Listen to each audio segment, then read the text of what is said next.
Ito ang mga sumunod na eksena matapos pagbabarili ng mga di pa nakikilalang armado ang ABC President ng Datu Abdullah Sangki na si Resty Sangki kahapon Pebrero 13. Di malaman ng mga tao kung paano sila re-responde, lalo na nang barilin din ang mga kasama ni Sangki, ang kanyang isang barangay kagawad at barangay treasurer. Agad silang dinala sa ospital upang mapagamot ang mga tama ng bala. Inaalam pa ng pulisya kung sino ang utak ng pamamaril at ang motibo sa nangyaring krimen. Pinatay rin kamakailan ng isa sa mga Council of Elders ng Pandag LGU na si Dairo Dumagila at asawa niyang si Norhana matapos silang tambangan sa daan na pauwi sa Matalam, Cotabato. Ang kanilang mga naulilang anak umaasang mapapanagot ang salarin sa tulong ng pulisya.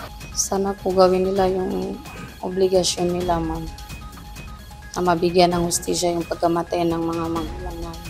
Bukod sa kanila, biktima rin ang pananambangang empleyado ng Maguindanao del Sur na si Asmodin Amelon, Kamran Abucar na dating chairman ng Datu Salibo at Anwar Dimasisil, vice mayoral candidate. Puro mga supporters ng Team Agila. Samantala, ang dalawang tatay naman na sila Rolly at Bong di pa rin tumitigil sa paghahanap ng hustisya para sa kanilang mga anak na pinagbabaril bago mag-eleksyon noong taong 2021. Tumatakbo noon sa posisyon bilang municipal councilor ang anak ni Rolly na si Ali. Pinagbabaril sila ng kanyang pinsan na si Ansor sa Datu Odin Sinsuwat. Yun lang ginahintay ko ba? Ginahintay namin dalawa. Sakit masyado sa karoon. Hindi namin hanggang ngayon. Hindi pa namin natunay tuloy ng justisya. Yan kasi yung problema ko ba?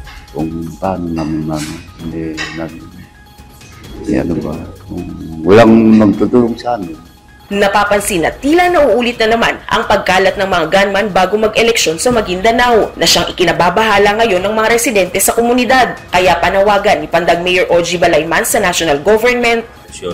Season na naman, dumarating na naman yung panahon ng violence. At ang panawagan natin sa mga national leaders natin, tingnan nila talaga kung ano yung real situation dito sa ground. Dahil kung magtanong-tanong sila dito, kung anong klaseng mga tao ang mga ito, malalaman nila ang totoo. Umaasa ang mga naulila na mabibigyan ng hustisya ang pagkamatay ng kanilang mga mahal sa buhay. Para sa Newsline Philippines, Jem Avancenia, Maguindanao.